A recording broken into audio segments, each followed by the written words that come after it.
Assalamualaikum warahmatullahi wabarakatuh. Halo anak-anak, bagaimana kabar kalian semua? Ustaz harap kalian semua dalam keadaan sehat. Terus ya, semangat belajar. Anak-anakku semua, kemarin kita sudah belajar tentang Asmaul Husna. Kan ada 2 pelajaran kita belajarin. Ada yang ingat? Iya benar, tentang kitab-kitab Allah ya. Sekarang kita akan lanjut mempelajari tentang kitab-kitab Allah ya anak-anak. Lanjut. Iya, jadi ada 4 kitab yang diturunkan oleh Allah ya.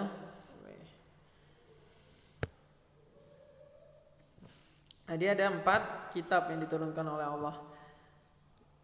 Jadi anak-anak, Allah itu menurunkan kitab kepada Nabi dan Rasul pada zaman dan umatnya ya. Jadi berbeda-beda ya waktu itu pada zaman dan umat tertentu. Semua kitab suci itu diturunkan untuk kebahagiaan dan keselamatan umat tersebut ya. Jadi tujuannya yang pertama itu ya. Sekarang kita akan pelajari ada 4 kitab yang diturunkan oleh Allah. Yang pertama itu namanya kitab Taurat ya. Kitab Taurat ini diturunkan kepada Nabi Musa alaihissalam kurang lebih pada abad 12 ya sebelum Masehi di daerah Israel dan Mesir. Kitab Taurat menggunakan bahasa Ibrani ya. Nah, jadi ini anak-anak dikhususkan kepada kaum Bani Israel ya.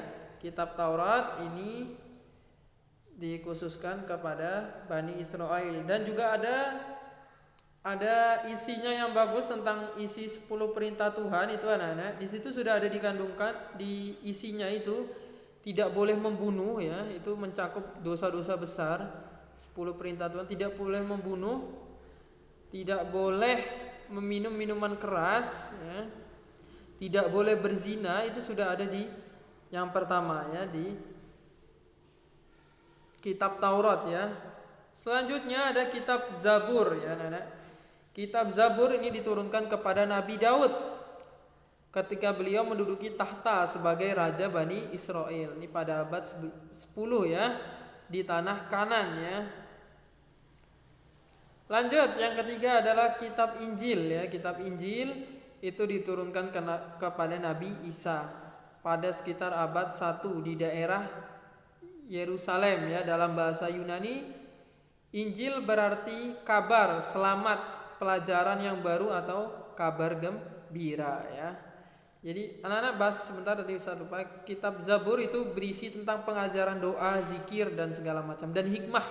Itu isi kitab Zabur ya anak-anak.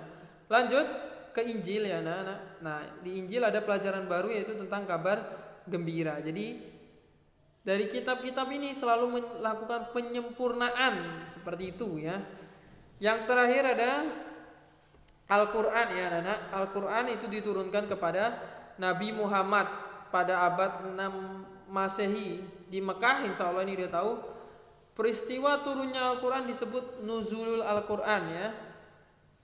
Terjadi pertama kali ketika Nabi Muhammad menyendiri ya di Gua Hira. Turunnya Al-Quran mendanai awal diangkatnya Nabi Muhammad menjadi Rasulullah ya. Rasulullah itu utusan Allah. Pada saat itu Nabi Muhammad umurnya 40 tahun ya. Jadi Al-Quran ini menyempurnakan hukum-hukum sebelumnya ya. Kayak gitu. Jadi keistimewaan Al-Quran ini untuk sepanjang masa dan seluruh umat. Tidak ada batasannya seperti kitab-kitab sebelumnya. Al-Quran itu untuk seluruh umat dan tidak akan usang ya, tidak akan ada pembaruan lagi. Itu semuanya sudah komplit di dalam Al-Quran kalau kita pelajarin benar-benar ya, kayak gitu. Al-Quran itu terdiri dari 114 surat terbagi dalam 30 juz dan 6.666 ayat. Al-Quran diwahyukan, jadi ini berangsur-angsur ya, selama 22 tahun, 2 bulan dan 22 hari. Cukup lama anak-anak ya.